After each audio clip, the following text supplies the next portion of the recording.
नमस्ते मित्रों, मेरा अगला सवाल यह होगा कि प्राणायाम की साधना का लक्ष्य क्या होना चाहिए। हम आम मनुष्य क्या लक्ष्य मानकर, क्या गोल रखकर हम यह प्राणायाम किया करें ताकि उसकी प्राप्ति हो सके और उसे हम टारगेट रख सकें, इसे बताएं।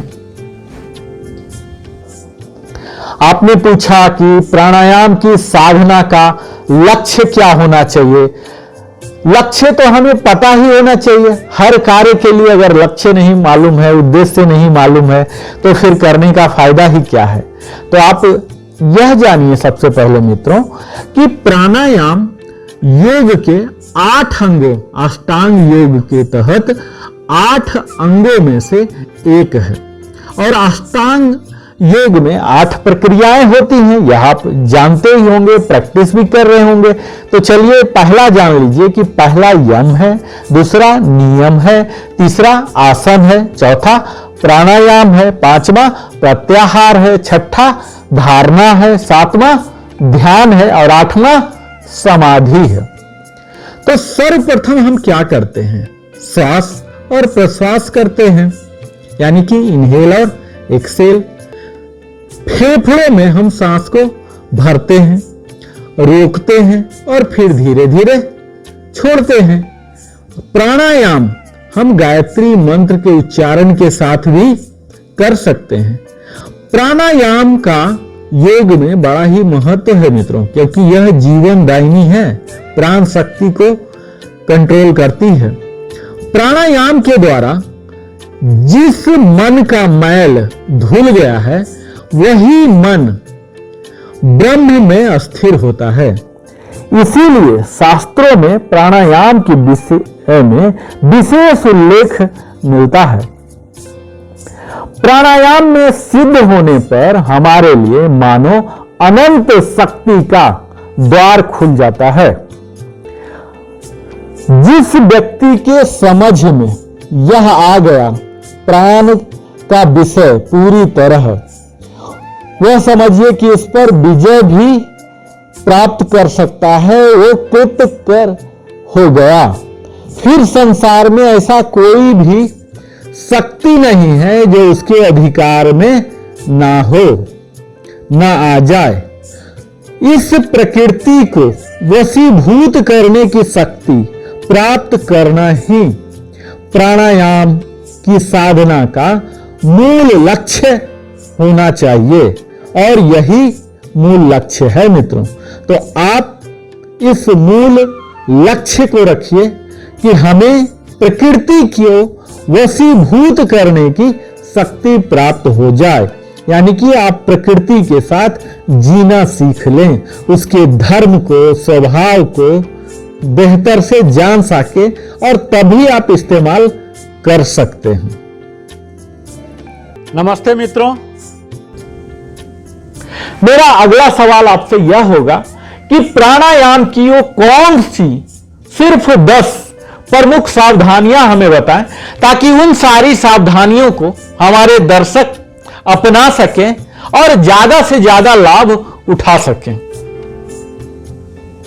तो चलिए आपके सवाल के जवाब में ही हम यह भी बता दें कि वो कौन सी प्रमुख 10 सावधानियां हैं।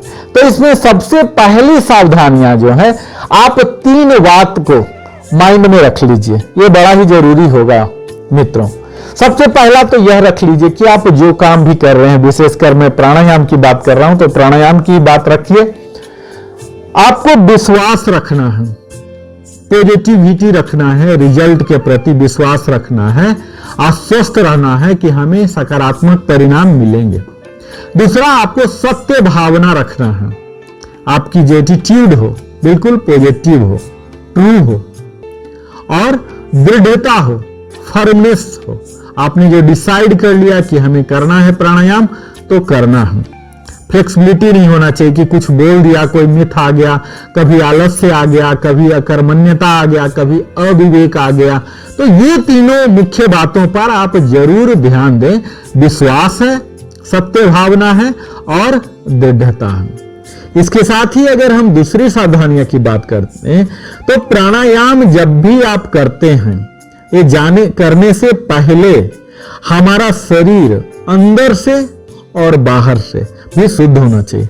यानी कि हमें क्या करना, हमारे बाउल एम्प्टी होना चाहिए, हमारे ब्लैडर एम्प्टी होना चाहिए। यानी कि इससे पहले ही आप मल मूत्र त्याग कर लीजिए, आपका शरीर बिल्कुल हल्का हो प्राणायाम करने से पहले ही।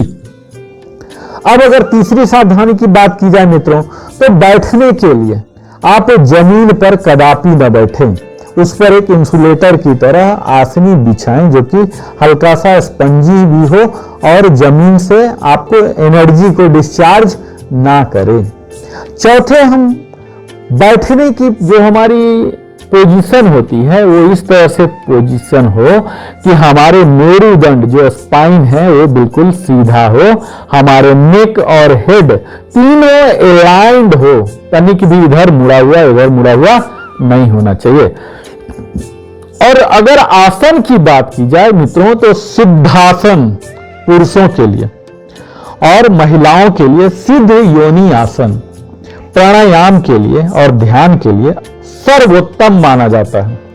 लेकिन अगर आप नहीं कर पा रहे हैं तो पद्मासन कर लीजिए। अगर पद्मासन भी नहीं कर पा रहे हैं तो अर्ध पद्मासन कर लीजिए।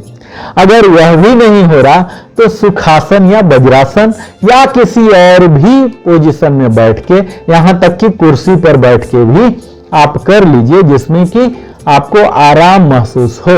लेकिन यह ध्यान देना है कि आप उसी आसन में बैठिए जिसमें आप अधिक समय तक बैठ सकें बगैर कोई मूवमेंट के।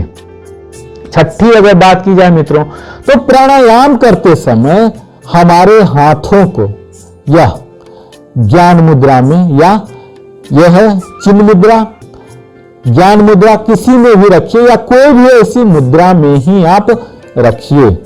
सातवां की अगर बात की जाए तो हर सांस के आने जाने के साथ मन ही मन में ओंकार का आप जाप अवश्य करें।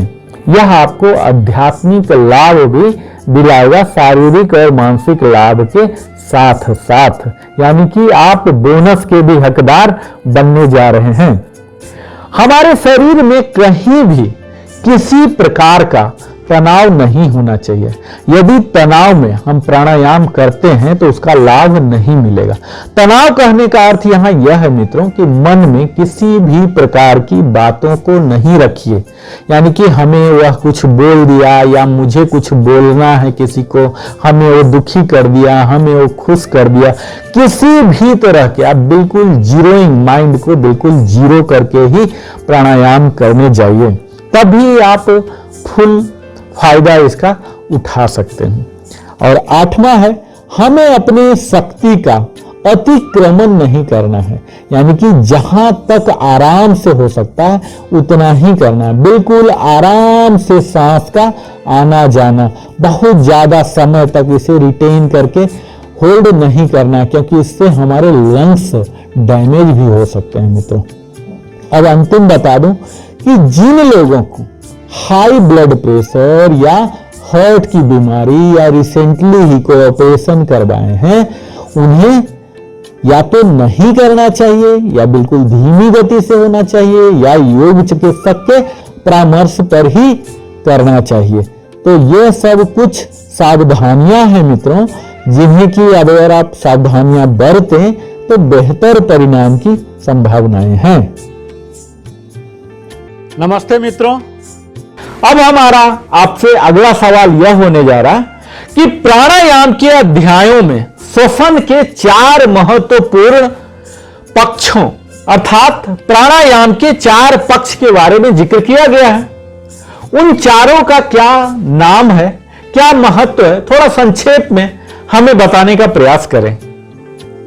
प्राणायाम के अध्याय में श्वसन के वो 4 महत्वपूर्ण पक्ष, तो आप जान लीजिए संक्षेप में ही कि प्राणायाम के दौरान ये चारों महत्वपूर्ण पक्ष जिनका कि हम उपयोग में लाते हैं, पहला तो है पूरक, जिसमें कि श्वास हम लेते हैं, इसे बोलते हैं इनहेल, और दूसरा है रेचक, जिसमें हम सांस बाहर की ओर छोड़ते हैं, जिसे बोलते हैं एक्सहेल, और तीसरा है अंतर कुंभक, यानी कि हम अपने लंग्स में अंदर ही हवा को रोकते हैं, यानी कि रिटेन करते हैं। और चौथा है बहिर कुंभक, यानी कि बाहर सांस को रोकते हैं, यानी कि अपने लंग्स को एम्प्टी करके फिर वहीं पर होल्ड करते हैं, एम्प्टी लंग्स को होल्ड करते हैं। तो प्राणायाम के विभिन्न अभ्यासों में कई तकनीक होते हैं जिनमें इन्हीं 4 पहलुओं का अक्सर प्रयोग किया जाता है।